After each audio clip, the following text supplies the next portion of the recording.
There is a big problem with poverty here in this city. There is. I know that there can be something done for this. I don't know what it is.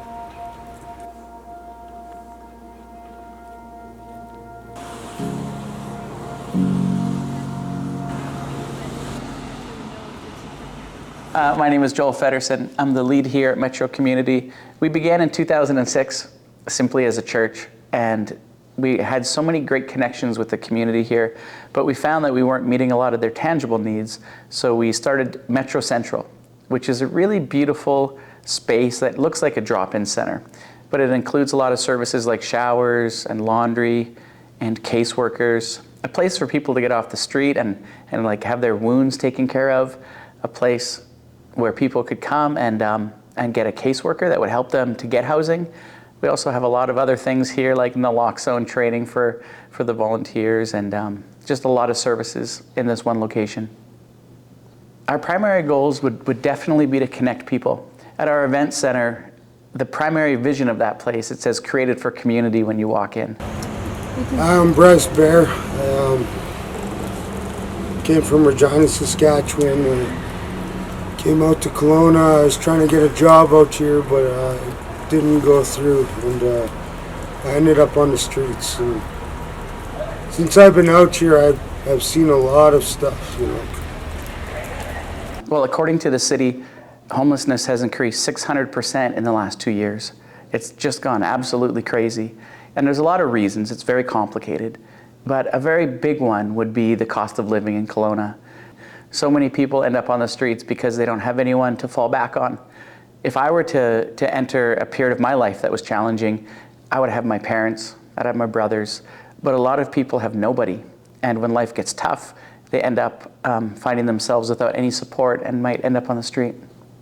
Most people do have some community and they do have some relationships with people that have housing, and the best way to get them back is to rebuild those relationships that were fractured. I think that's the reason is a lot of people just feel alone. Like my brother overdosed on fentanyl, you know, and my other brother's in a hospital right now because he was doing hard drugs too. He was doing side, and trying to talk to him, trying to help his mind, his heart, you know. As far as mental health and folks experiencing homelessness goes, I mean, many people on the streets are living in crisis. The biggest issue is not that they had mental health issues going into it. It's just what the lifestyle does to somebody's brain. For example, most people would go into homelessness without being in addiction or without being in mental health crisis. But to live on the streets means that you're not sleeping really at all. If people are on the streets, within 30 to 45 days, they become entrenched, which means that they start to identify themselves as homeless as opposed to somebody who's just temporarily without a home. And within a week, it just creates a spiral effect in people's emotions, and even their executive function just goes down the drain really quickly. When you're constantly worrying about dealing with theft, threats of violence, and just being vulnerable day in and day out, mental health really starts to kick in at that point. Substance abuse obviously is a big problem, but for most people going into homelessness, that isn't their issue. That typically comes within that 30 to 45 day period. And since I started sleeping on the streets out here, I didn't want to feel anything anymore, you know. So I started drinking every day. Like, I was drinking alcohol every day. I was drinking hard liquor at first, but I realized that it was messing me up too much, so I switched down to just beer, you know, like, yeah. It's self-sabotage, actually. Yeah. People are just self-sabotaging because offenses, or maybe they had fights or something like that, and or maybe they're grieving, you know. It's always the same thing, you know. Yeah. Our homeless community, they feel the stigma acutely. When they go to the hospital for wound care or whatever it might be, they get treated very differently. And that's no fault of the hospital staff. That's just an exhausted system. They have to constantly move every day. They have to move along, and that's hard on bylaw. It's hard on police. It's hard on everybody. I mean, there's definitely a stigma, and there's definitely a lack of empathy from people in Kelowna toward the unhoused community, and that is justified, because a lot of times when you would come in contact with somebody living on the streets, they would be in a state where they're dope sick, and that's when they're in addiction, and they are in some sort of a state where they need to get that drug, and it is the worst feeling on earth. Like, it is, they describe it as hell on earth. And it's scary to come across somebody like that. And so it's a justified thing.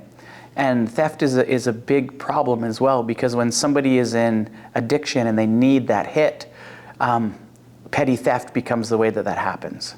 And so the stigma is there. And as a result, there is a problem accessing funds from people who might be business owners or landowners who are kind of fed up with the situation. And the only way to remedy this is to bring people together. Like, when people come together and there's just a beautiful interaction, all of a sudden these stigmas go away and the boundaries are removed, and it can be a beautiful situation. Our primary job here at Metro is to create proximity with people. And proximity is what breeds empathy.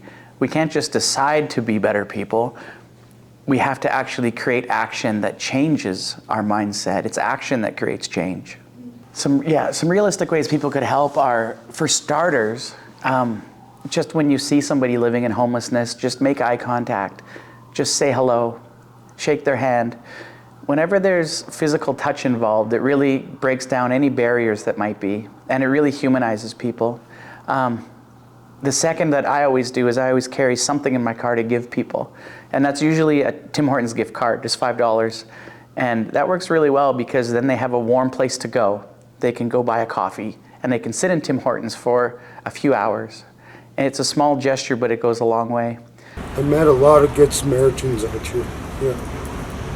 There will be one night I'll be sleeping at the cubby over by Subway, and someone will come by with like a pizza or something. Mm-hmm. You want a pizza? But it's love. That's what we got to start spreading more. You know? And not love in like, I'll give you anything you want, but love like I'll tell you like it is. You know? Yeah. We always have this mindset that we are the ones that have something to offer that aren't living in homelessness, and I'm finding that it's actually the opposite. That they have way more to offer me, that they're much wiser than me. Their lack of pretense and pride is incredible, and they teach me so much every single day. I'm a better person because of them and my contact with them. It's not just about the support too. It's about involvement. You know, like obviously I'm staying at a shelter, but I'm still in the shelter. I'm still staying on the streets. I'm still drinking too. But if there is some kind of an involvement, you know, like community, like what I was saying is, but we don't really have much of that out here. I know a lot of people in the shelters, like we pretty much all know each other, you know, like, and we've been trying to help each other, you know, trying to take care of each other and stuff like that. The words are powerful. Mm-hmm. Whatever you feed somebody's mind, it's gonna grow roots into their hearts. So.